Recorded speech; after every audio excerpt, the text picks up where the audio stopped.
O Brasil não está nos planos de negociação com os Estados Unidos a curto prazo, mas Lula está disposto a dobrar esta aposta. Acompanhe a seguir.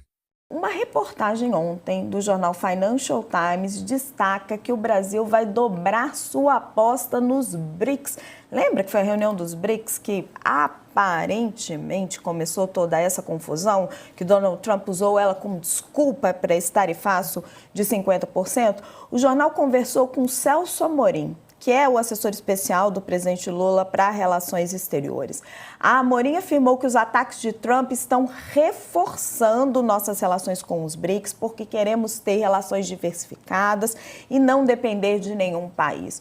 O ex-chanceler também destacou que a tentativa de Trump de interferir em assuntos internos brasileiros não tem precedentes nem em tempos coloniais. Para Amorim, o republicano é um caso incomum na diplomacia. Países não têm amigos, têm interesses, mas Trump não tem nem amigos nem interesses, só desejos, disse Amorim. Professora, acerta o Brasil em seguir com os BRICS diante de um Donald Trump completamente, vou usar uma palavra forte aqui, destrambelhado? Nossa, com certeza. Porque, no final das contas, o que o Trump está fazendo, ele deu uma declaração agora recente dizendo que qual que é a diferença do primeiro mandato para o segundo mandato dele. E aí ele disse que no primeiro mandato ele não, de uma certa maneira ele disse isso, né, que ele não conseguia fazer tudo o que ele queria. E que agora no segundo mandato ele está feliz porque ele está mandando nos Estados Unidos e no mundo. Enfim, nenhum presidente é eleito para, primeiro, nem para mandar no próprio país, porque não é disso que se trata uma democracia, quanto mais mandar no mundo, né?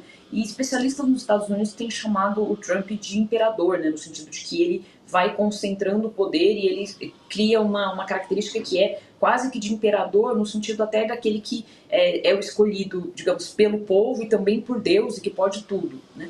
Então, no final das contas, é disso que a gente está falando. O Trump ele se tornou essa pessoa. Eu acho que é uma coisa que ainda está muito recente para a gente falar, porque são apenas, enfim, alguns meses de governo Trump, mas o Trump, inclusive, já deu sinais, inclusive em falas públicas, dizendo que não tem muito interesse, inclusive, em largar o poder, né? E chega a dizer isso porque nos Estados Unidos, pela Constituição, não é possível que ele se reeleja agora, que ele, enfim, como no caso do Brasil, é o caso do Lula, que pode até foi para um terceiro mandato com a possibilidade de ir para um quarto. No caso dos Estados Unidos, não, ele se encerra em 2. Mas ele já disse que existe até estratégias de que ele poderia fazer para conseguir driblar essa regra constitucional, que é considerada um pilar da democracia nos Estados Unidos, para conseguir se ficar no poder no terceiro mandato. Então é disso que a gente está falando. A gente está falando de alguém que não tem o menor apreço pela qualquer regra democrática, que não tem intenção de, inclusive, zelar pelos interesses do seu próprio país. Isso é uma coisa importante da gente dizer. Porque não é como se o Trump tivesse muito preocupado com os americanos e defendendo os interesses dos Estados Unidos. Ele não está defendendo os interesses, inclusive, da própria população. Ele seguia por interesses privados, né? O Trump é uma espécie de, digamos, imbricamento ali de que ele performa como um presidente, né? Como alguém que representa o Estado, o governo, mas os interesses que guiam o Trump não são interesses públicos, mas são interesses privados, que têm a ver com as suas empresas. O Trump é, antes de tudo, um empresário, né? Que tem a ver com as suas empresas, que tem a ver com a sua plataforma, suas redes sociais, seus interesses e interesses daqueles que estão ao seu redor. Então é disso que o Trump está falando. A gente tem outros casos envolvendo, por exemplo, criptomoeda. Então o Trump não tem nenhum pudor em colocar, inclusive, a economia dos Estados Unidos em risco para atender esses interesses, quanto mais de outros países. Josias, pegando o gancho da professora e a frase do Celso Amorim para o FT, ele diz: países não têm amigos, têm interesses, é uma máxima da diplomacia global, mas Trump não tem amigos nem interesses, só desejos. Qual que você acha que é o desejo de Donald Trump? Porque, assim, o interesse dele para a economia americana me parece até um pouco equivocado, porque ele está aumentando a proteção em torno da economia dos Estados Unidos, achando que isso vai gerar emprego. Isso é muito discutível, altamente discutível. Isso já deu errado lá atrás, provavelmente não vai gerar o impacto que ele está imaginando. Qual que você acha que é o desejo de Donald Trump? O Trump tem desejos personalíssimos, não é?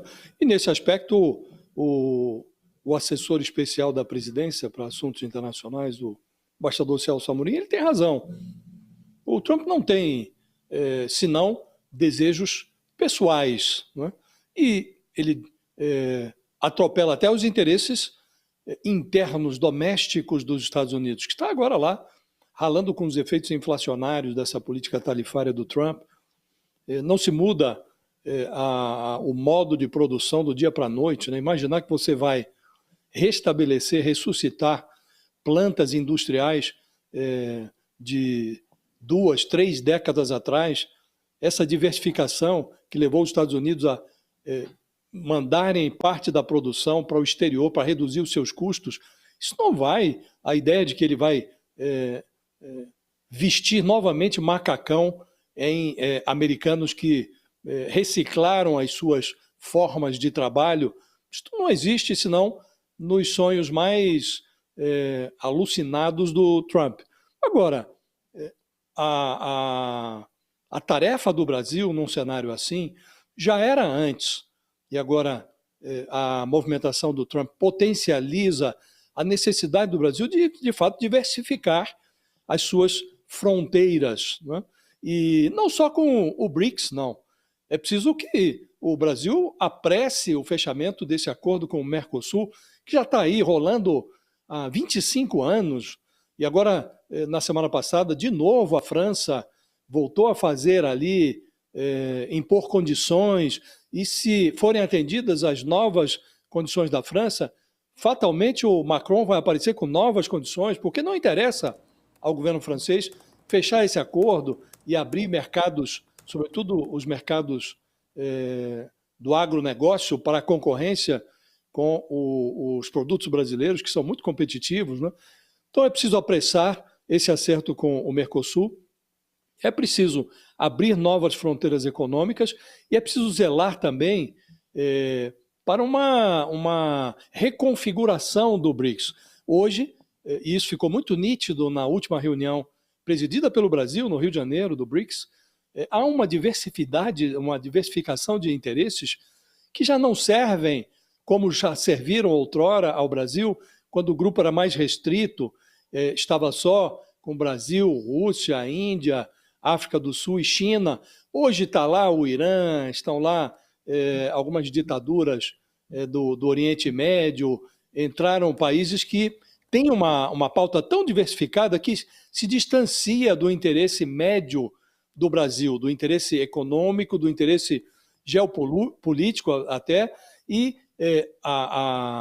o comunicado final dessa reunião do BRICS, que ocorreu no Rio de Janeiro, mostra essa flacidez que o BRICS adquiriu depois dessa ampliação, que serve aos interesses da China, mas nem tanto aos interesses brasileiros, né?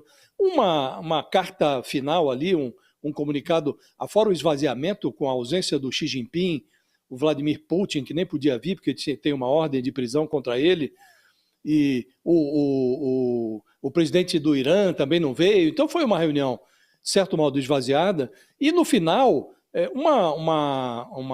um comunicado conjunto que é tão diversificado, tão flácido, que não diz coisa nenhuma, né? Algo que devia ser concentrado ali em alguma coisa em torno de 10 páginas, tinha um compêndio ali, uma cartilha, que no final das contas não dizia nada. E aí o Lula foi se equilibrando ali entre esses interesses diversos que estão hoje representados no BRICS, acabou fazendo um discurso que tinha uma dose de ácido que era desnecessário no contexto que nós estamos vivendo, com a necessidade de estabelecer algum tipo de canal de negociação com os Estados Unidos, né?